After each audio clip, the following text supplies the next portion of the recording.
Tribuners masih soal tarif baru angkutan kota di Kota Ambon. Rustam Matopono meminta kebijakan kenaikan tarif angkot ditinjau kembali. Wakil Ketua DPRD Kota Ambon, Rustam Matopono, meminta kebijakan kenaikan tarif angkot di Kota Ambon perlu ditinjau kembali. Menurutnya, kondisi pandemi COVID-19 yang sementara melanda Kota Ambon dan tentunya berpengaruh terhadap ekonomi masyarakat menjadi alasan utama di balik penolakan kenaikan tarif angkot. Lanjutnya, dalam situasi seperti ini, jangan dulu ada kebijakan yang memberatkan masyarakat. Namun dengan adanya penghapusan BBM premium, sehingga nasib para sopir angkot juga menjadi pertimbangan. Ia meminta kebijakan yang dibuat harusnya seimbang antara pengusaha angkot hingga para penumpang. Diketahui turut hadir dalam rapat tersebut Kepala Dinas Perhubungan Kota Ambon, Robi Sapulete. Diketahui pemerintah Kota Ambon bakal menaikkan tarif angkutan kota per 7 September mendatang atau tepat di hari ulang tahun Kota Ambon yang ke-446.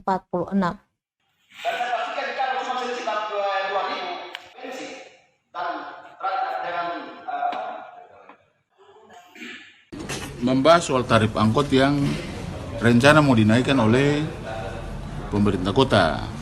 Nah, bagi kami dengan kondisi pandemik saat ini yang ekonominya lagi lesu, masyarakat lagi susah, kita tidak mau ada kenaikan tarif di atas 30% dengan mempertimbangkan berbagai aspek.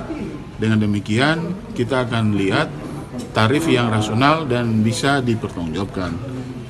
Karena kenaikan ini memang harus naik karena ada perubahan bahan bakar premium ke kita hitung semuanya supaya itu barang-barang nggak bisa macam ini. Jangan sampai kebijakan kenaikan tarif kasihan Pak Wali Kota di tengah pandemi kita sebeban ke masyarakat. Terima kasih sudah nonton. Jangan lupa like, subscribe, dan share ya.